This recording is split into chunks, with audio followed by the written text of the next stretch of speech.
all knew how much conversation there was happening around resilience, but I'm not sure everybody was expecting it to be as advanced as it has become already, even in this past year.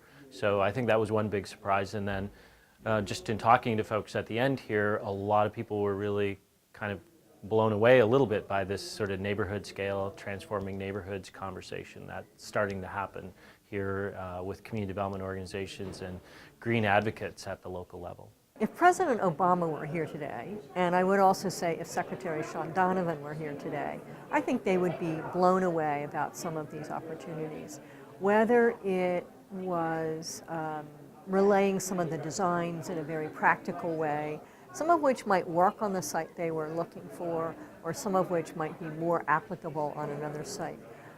I think they would be blown away not only in this big picture way, but also in some of the very practical nature of the design elements that were offered. Well, Secretary Donovan and the entire department at HUD are really focused on accelerating our commitment to energy efficiency.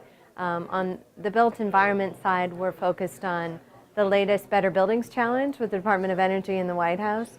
We have the commitment of getting multifamily owners to sign up for the challenge, to join us in cutting energy waste by 20% over the next decade. And we think we can get there. We think it's achievable, but it's going to take leadership and innovators, many of the audience that was here today at the Affordable Housing Summit, to really come together around this exciting campaign and to show us what's possible.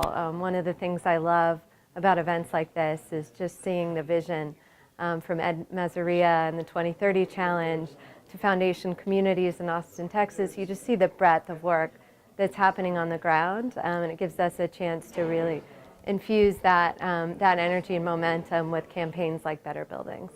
So one of the most interesting things was how we had three different panelists approach the same topic, three different projects, and you'd think they were very different, totally different projects, totally different issues, but they all related to the same very important issue. And the issue is moving away from a single project to a neighborhood approach, a more comprehensive community development approach. And so we had everything from large-scale projects in very hard-hit neighborhoods of New York City.